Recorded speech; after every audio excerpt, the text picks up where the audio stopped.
রহমানির রহিম। আজ আমরা একাদশ দ্বাদশ শ্রেণীর পদার্থবিজ্ঞান দ্বিতীয় পত্রের সপ্তম অধ্যায় নিয়ে আলোচনা করব।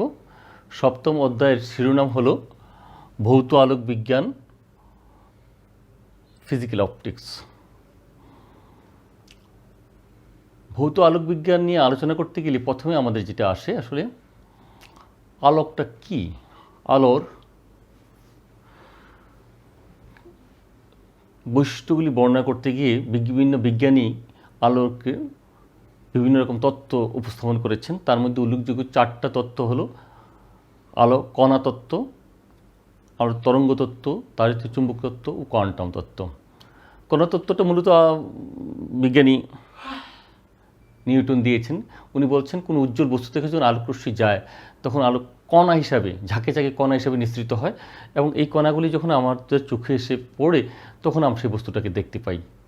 হ্যাঁ, সেই তত্ত্বের সাহায্যে আলোকের যে বৈশিষ্ট্যগুলি আছে, আলো সরল পথে চলে, আলোর প্রতিফলন প্রতিসরণ, এগুলি ব্যাখ্যা করা যাচ্ছিল, কিন্তু অন্যান্য বৈশিষ্ট্যগুলি ব্যাখ্যা করা যাচ্ছিল না। পরবর্তীতে বিজ্ঞানী হাইগেন্স আলোর তরঙ্গ তত্ত্ব উপস্থাপন করেন, তত্ত্ব দেন। উনি বললেন যে আলো কণা নয়, আসলে তরঙ্গ আকারে যায়।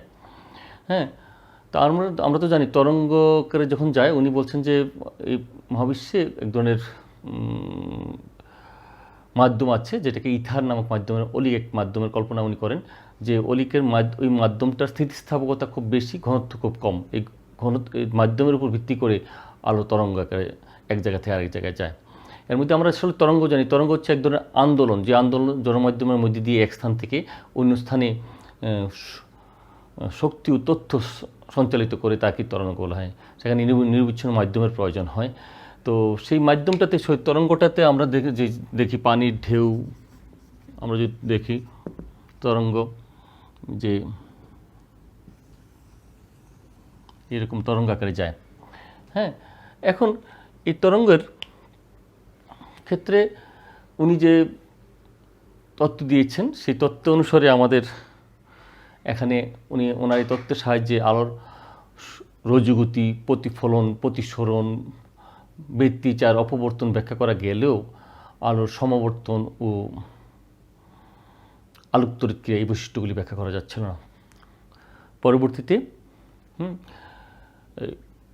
হাইগেন্স পরবর্তীতে ম্যাক্সওয়েল তাড়িত চুম্বক তত্ত্বের অবতারণা করেন, কারণ উনি যে ইথার মাধ্যমের কথা বলেছিলেন, আসলে ইথার নামক মাধ্যম পৃথিবীতে অস্তিত্ব নাই। কারণ মাইকেলসন এবং মার্লি নামে 2 বিজ্ঞানী প্রমাণ করে দিয়েছেন আসলে ইথার নামে কোনো মাধ্যম নেই। সেই জন্য ম্যাক্সওয়েল শেষে আলোর তাড়িত চুম্বক তরঙ্গের উপস্থাপনা করেন। তাড়িত তরঙ্গটা কি? যে তাড়িত তরঙ্গটা হলো তড়িৎ ক্ষেত্র ও চুম্বক ক্ষেত্র যদি একসাথে আন্দোলিত হয় তখন উভয়ের সাথে লম্বভাবে এক ধরনের তরঙ্গ বের হয়ে যায়, যেটাকে তাড়িত চুম্বক তরঙ্গ বলা হয়। তো তাড়িত চুম্বক তরঙ্গটা চলার জন্য কোনো মাধ্যমের প্রয়োজন হয় না, মাধ্যমবিহীন সেটা চলতে পারে। হ্যাঁ, এবং সেটি আমরা দেখি সূর্য থেকে যখন পৃথিবীতে আলোকরশ্মি চলে আসে, সেটার জন্য মহাশূন্যের মধ্যে দিয়ে চলে আসে, এবং সেখানে আলোটি 3 × 10⁸ মিটার পার সেকেন্ড বেগে আসে, এবং সেখানে মাধ্যমের প্রয়োজন হয় না। এবং সেটার সাহায্যে মোটামুটি সবগুলি তত্ত্বই আলোক বৈশিষ্ট্য ব্যাখ্যা করা যাচ্ছিল, এবং সেখান থেকে যদিও আলোক তড়িৎ ক্রিয়াটা ব্যাখ্যা করা যায়নি। হ্যাঁ, তো ওনার এই তাড়িত চুম্বক তরঙ্গটা আমরা যেটা বললাম, যে আলোক যে তড়িৎ ক্ষেত্র চুম্বক ক্ষেত্রে আন্দোলনের ফলে উভয়ের সাথে, আমরা জানি এক্স অক্ষ, ওয়াই অক্ষ, জেড অক্ষ, 3টা প্রসঙ্গ কাঠার মধ্যে 3টা অক্ষ আছে। এক্স অক্ষ বরাবর যদি মনে করো তড়িৎ ক্ষেত্র আন্দোলিত হচ্ছে, ওয়াই অক্ষ বরাবর যদি চুম্বক ক্ষেত্র আন্দোলিত হয়, তাহলে জেড অক্ষ বরাবর একটা তরঙ্গ বের হয়ে যায়। এবং আমরা জানি, আমরা যে আজকে ব্যবহার করি বিভিন্ন তরঙ্গগুলি, তোমাদের বইতে যে আছে তরঙ্গগুলির, অবলোহিত তরঙ্গ, বেতার তরঙ্গ, দৃশ্যমান রশ্মির তরঙ্গ, তারপর এক্স রে, গামা রশ্মি, এসবই কিন্তু তাড়িত চুম্বক তরঙ্গ। এই তরঙ্গের আমরা যে আজকে মোবাইলে কথা বলি, যে আমাদের কথাগুলি যে এক জায়গা থেকে আরেক জায়গায় যাই, তাড়িত চুম্বক তরঙ্গ, এখানে মাধ্যমের কোনো প্রয়োজন হয় না। কিন্তু এটা দিয়েও পরিপূর্ণভাবে ব্যাখ্যা করা যাচ্ছে না। তো মূলত তারপর কোয়ান্টাম তত্ত্বের অবতারণা করেন ম্যাক্স প্লাঙ্ক। উনি বললেন যে আলো আসলে শুধু তরঙ্গ নয়, এটা কণাও কোনো উজ্জ্বল বস্তু থেকে বিচ্ছিন্নভাবে ঝাঁকে ঝাঁকে শক্তি হিসাবে বা প্যাকেট হিসাবে শক্তি নিঃসৃত হয়। এই শক্তিটাকে ক্ষুদ্র প্যাকেটটাকে বলে কোয়ান্টা। এই কোয়ান্টার সাহায্যে উনি এই আলোকতড়িৎ ক্রিয়াটা ব্যাখ্যা করতে সক্ষম হয়েছিলেন। যেহেতু কোনো তত্ত্বের সাহায্যে আলোর বৈশিষ্ট্যগুলি সম্পূর্ণভাবে ব্যাখ্যা করা যাচ্ছে না, সেই জন্য বিজ্ঞানীরা আসলে আলোর দ্বৈত নীতিটাকে মেনে নিয়েছেন, যেটা তো তোমরা এখনও আসলে কি প্রকৃতপক্ষে আলো কি তরঙ্গ না কণা, সেটা প্রকৃত সিদ্ধান্ত এখনও আসেনি। এখন দুইটাই কখন ধরা হয়, কখনো তরঙ্গের মতো আচরণ করে, কখনো কণার মতো আচরণ করে। তোমরা ভবিষ্যতে হয়তো এর সমস্যার সমাধান তোমরা হয়তো দিতে পারবে। তো আমরা আজকে মূলত এই চ্যাপ্টারটাতে মূলত এইগুলি নিয়ে ডিটেলস আলোচনা করেছে। আমরা আজকে মূলত এর একটা অংশ নিয়ে আলোচনা করব, যেটা হাইগেন্স করেছেন। হাইগেন্সের নীতির সাহায্যে হাইগেন্স একটা আলোর প্রতিফলন এবং প্রতিসরণ ব্যাখ্যা করে দিয়ে গেছেন। আমরা এই পর্যায়ে আমরা প্রথমে আসবো হাইগেন্স। তাহলে হাইগেন্সের যে নীতিটা ব্যাখ্যা করার ক্ষেত্রে আমরা আগে আসবো তরঙ্গমুখ।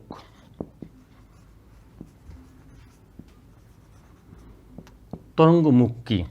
তরঙ্গমুখ তুমি যদি পুকুরের মধ্যে একটা ঢিল মারো, ঢিলটা পুকুরে ঢেউয়ের সৃষ্টি করবে, তরঙ্গের সৃষ্টি করবে।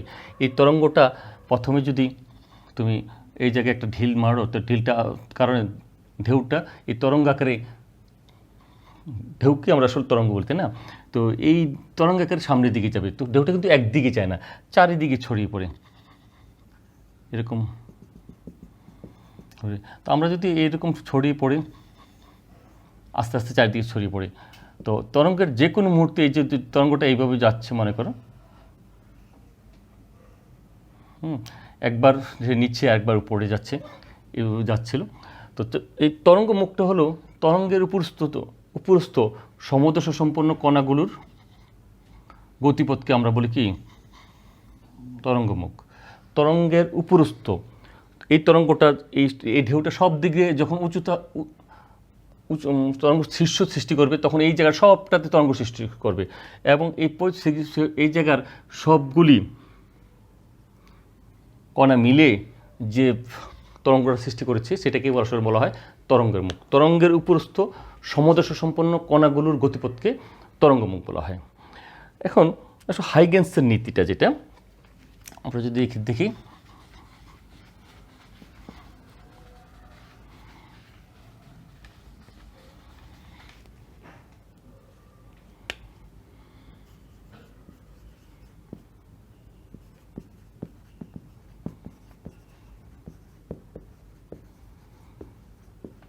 হাইগেন্সের নীতিটা কি? হাইগেন্স বলছেন যে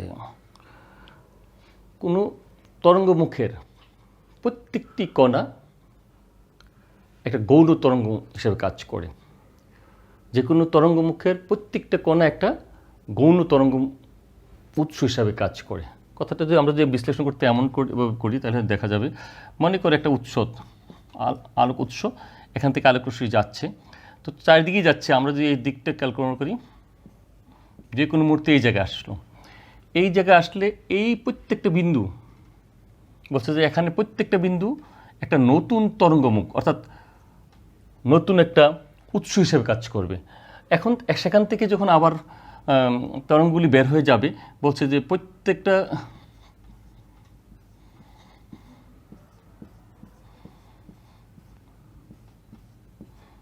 এরকম প্রত্যেকটা উৎস থেকে আবার সেই একই বেগে, এখান থেকে আলোক রশ্মি যে বেগে যাচ্ছিল, এই প্রত্যেকটা কণা থেকে একই রকম বেগেই আলোক রশ্মি আবার যাবে, এবং এইগুলির একটা নির্দিষ্ট সময় পর যদি আবার আমরা ওই সময় তরঙ্গমুখের কথা বিবেচনা করতে চাই, তাহলে এই কণাগুলি যদি, তরঙ্গগুলি যদি কণাগুলি থেকে সৃষ্ট তরঙ্গগুলি বা বিন্দু থেকে সৃষ্ট তরঙ্গগুলি যদি এই জায়গায় এসে পৌঁছে, এখানে যদি আমরা স্পর্শক আঁকি, তাহলে স্পর্শক আঁকলে একটা স্পর্শ তল পাওয়া যাবে। এই তলটা হবে নতুন তরঙ্গমুখ। তাহলে হাইগেন্সের নীতিটা কি? কোনো উৎস থেকে সৃষ্ট তরঙ্গের যে কোনো মুহূর্তে তরঙ্গমুখটা একটা তরঙ্গমুখের প্রত্যেকটা বিন্দু একটা গৌণ উৎস হিসাবে কাজ করবে এবং সেখান থেকে সঞ্চারিত তরঙ্গগুলি একই বেগে মূল তরঙ্গের বেগই সামনের দিকে অগ্রসর হবে। আমরা এই যে এতক্ষণ যে আলোচনা করলাম বিভিন্ন তত্ত্বগুলি নিয়ে, তার মধ্যে হাইগেন্সের যে তত্ত্বটা ছিল সেই তত্ত্বের নীতিতে ভিত্তি করে হাইগেন্স যে নীতিটা দিয়েছিলেন সেই নীতি সাহায্যে এই অধ্যায়ে আমাদের আলোর যে প্রতিফলন এবং প্রতিসরণের যে সূত্রগুলি আছে সেগুলি প্রমাণ করে দেওয়া হয়েছে। আমরা এই পর্যায়ে এখন আমরা আলোর প্রতিফলনের সূত্রগুলি হাইগেন্সের নীতির সাহায্যে কীভাবে প্রমাণ করেছিল সেটা আমরা একটু দেখব। আমরা জানি আলোর প্রতিফলনের সূত্রগুলি পড়েছি আমরা। আলোর প্রতিফলনের দুইটা সূত্র আছে, একটা হচ্ছে আপতিত রশ্মি, প্রতিফলিত রশ্মি এবং আপতন বিন্দুতে অঙ্কিত অবিলম্ব একই সমতলে অবস্থান করে এবং আপতন কোণ এবং প্রতিফলন কোণ সর্বদা সমান। আমরা এই চিত্রটা ব্যাখ্যা করার জন্য হাইগেন্স যে চিত্রটা ব্যবহার করেছেন আমি এখন চিত্রটা এঁকেছি। তোমরা দেখো দুইটা আলোক রশ্মি বিবেচনা করেছি আমরা, সি এবং ডি বিন্দু থেকে দুইটা আলোক রশ্মি যাচ্ছে। আসলে আলোক রশ্মি তো জায়গায় জায়গায় যাচ্ছে, তার মধ্যে দুই প্রান্তে দুইটা বিন্দু আলোক রশ্মি আমরা এখানে এঁকেছি রশ্মি চিত্রের সাহায্যে। সি থেকে আলোক রশ্মিটা যখন এ বিন্দুতে আসে, ডি থেকে আলোক রশ্মিটা তখন এফ বিন্দুতে আসে। এফ বিন্দুতে যখন আসে, আমরা যদি এখন এফ লম্ব অঙ্কন করি তাহলে এই এফটা হবে আলোর ওই মুহূর্তের তরঙ্গমুখ। আমরা জানি তরঙ্গমুখের প্রত্যেকটা কণাই হাইগেন্সের নীতি অনুসারে আমরা জানি প্রত্যেকটা কণা এক একটা গৌণ তরঙ্গ হিসাবে কাজ করে, সমদশা সম্পূর্ণ থাকে। তাহলে এ এফের প্রত্যেকটা কণাই কি সমদশা আছে। এখন এ এফে এসার যখন আলোর এখান থেকে এসে এখানে পৌঁছলো তখন এর এ বিন্দুতে আসা কণাটা সি এ রেখা বরাবর এসে এখানে বাধা পেয়ে সে এই পথে প্রতিফলিত হয়ে যাবে। কিন্তু in the meantime DF রশ্মিটা সামনের দিকে অগ্রসর হবে। ডিএফ রশ্মিটা যেটা সামনের দিকে অগ্রসর হবে যতক্ষণ সে আলোর বেগে যাচ্ছে, আলোর বেগ যদি সি হয়, টি সময় যদি সে এখানে গিয়ে পৌঁছে তাহলে ই থেকে এফে গিয়ে পৌঁছতে সিটি সময় লাগবে। এই সিটির সময়ে সে ই থেকে এফে গিয়ে পৌঁছবে। ইএফ দূরত্ব সিটি দূরত্বটা, কারণ আমরা জানি এস ইকুয়াল টু ভিটি, তাহলে ইএফ এটা যদি এস হয় তাহলে ভি হলে এক্ষেত্রে আলোর দ্রুতি সি ব্যবহার করা হয় আর সময় টি।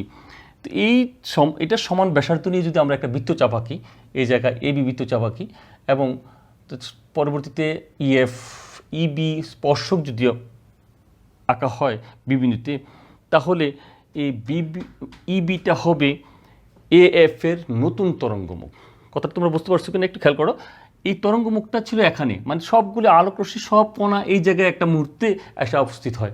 তারপর সে তো আসলে বসে থাকে না, সামনের দিকে এগিয়ে যাচ্ছে, কিছু কণা এখানে বাধা পেয়ে এদিকে যাবে, আর মাঝখান থেকে কণাটা এসে আবার এদিকে যাবে, এরপর কণাটা আসবে এবং আপনার টি সময় পর সেই কণাটা এই যে সবগুলি কণা যেখানে এখানে ছিল তারা প্রতিফলিত হয়ে সবাই গিয়ে আবার ইবি তলে উপস্থিত হবে। তাহলে ইবিটা হবে এএফ এর নতুন তরঙ্গমুখ। এখন আমরা যদি দেখি এই দুইটা ত্রিভুজ এখানে গঠিত হলো এ এফ ই এবং এ বি ই ত্রিভুজ এ এফ ই এবং ত্রিভুজ এ বি ই সমকোণী ত্রিভুজ। কেন সমকোণী ত্রিভুজ? কারণ এটা যখন আমরা এঁকেছিলাম এটা লম্ব করে এঁকেছি, এখানে সমকোণ, এটা এর সমকোণ, আবার এখানে স্পর্শক এঁকেছি, এটা সমকোণ, তাহলে সমকোণী ত্রিভুজ। এই সমকোণী ত্রিভুজের মধ্যে আবার আঁকার সময় আমরা এটা সমান সমান আমরা এঁকেছি এবি, তার মানে এবি ইকুয়াল টু সমকোণী ত্রিভুজের মধ্যে সমকোণী ত্রিভুজে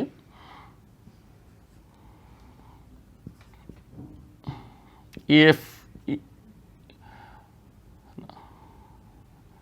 F E equal to AB, তারপর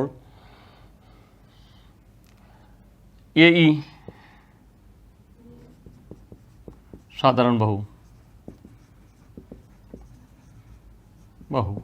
তাহলে সুতরাং যদি একটা এবং এর সমকোণী ত্রিভুজ, তাদের দুইটা কোণ পরস্পর সমান, তাহলে তিনটা জিনিস যদি সমান হলো তাহলে ত্রিভুজ এ এফ ই সর্বসম হয় ত্রিভুজ এবি, তারা যদি সর্বসম হয় তাহলে নিশ্চয়ই তাদের কোণগুলি কি পরস্পর সমান। এক্ষেত্রে তাহলে আমাদের কোনটা সমান হবে? তাহলে নিশ্চয়ই এ, সুতরাং কোণ EAF ইকুয়াল টু কোণ AEB সমান। অপরদিকে আমরা যদি একটু খেয়াল করি, আমাদের এই কোণটা আর এই কোণটা মিলে 90 ডিগ্রি, কিন্তু এটা হচ্ছে আপাতন কোণ আই। যদি আপাতন কোণ আই হয়ে থাকে তাহলে CAN প্লাস NAF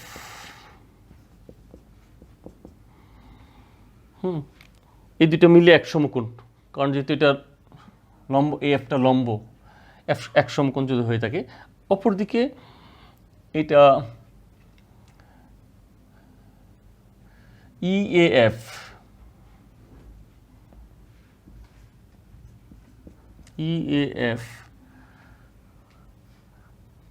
প্লাস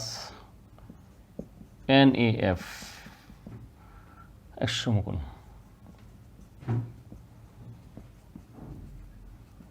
সমকোণ, তাহলে দুই পাশ থেকে যদি আমরা দুইটা এক সমকোণ, এই দুইটা এক সমকোণ, এই এখান থেকে NAFটা বাদ দিলে, সুতরাং আমরা পাচ্ছি CAN ইকুয়াল টু EAF, যেটাকে আই কোণ ধরছি আমরা, EF এই কোণটা আই কোণ। অপরদিকে আবার যদি আমরা এখানে দেখি,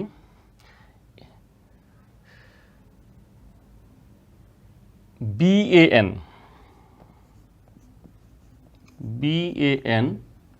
প্লাস BAF BAE এই দুটো মিললেও কিন্তু এক সমকোণ। আবার এবং এই ত্রিভুজের মধ্যে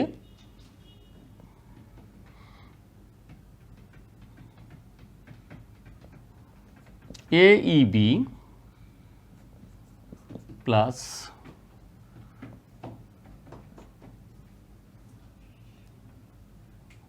BAE এই দুটো এক সমকোণ। তাহলে BAE যদি বাদ দিই তাহলে আমরা পাচ্ছি কত? BAN সমান সমান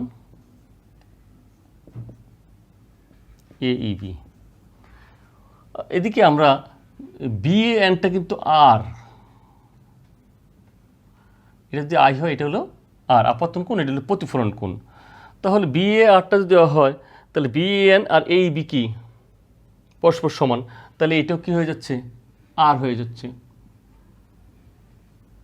আর। এখন এই দুইটা ত্রিভুজের মধ্যে আমরা যেটা দেখলাম, BAN এবং, তাহলে আমরা দেখতে পাচ্ছি EAF equal to AEB, BAN equal to AEB। তাহলে আমরা লিখতে পারি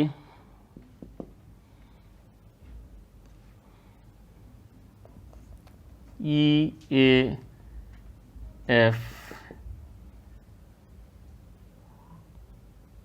equal to AEB equal to BAN, অর্থাৎ এটা হলো, সুতরাং এটা হলো আই কোণ ইকুয়াল টু এটা হলো আর কোণ।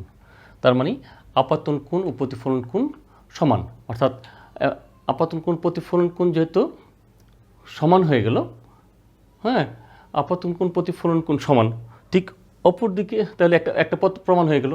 অপরদিকে আমরা জানি এই রশ্মিটা এবং এই রশ্মিটা এবং অর্থাৎ CA এবং AB, আপতিত রশ্মি, প্রতিফলিত রশ্মি এবং AN, তিনটা বাহু, আপতিত রশ্মি, প্রতিফলিত রশ্মি এবং অবিলম্ব এই বোর্ডটার সমতলে আছে, ওরা অর্থাৎ একই সমতলে অবস্থান করছে, অর্থাৎ প্রতিফলনের প্রথম সূত্রটা প্রমাণিত হয়ে যাচ্ছে।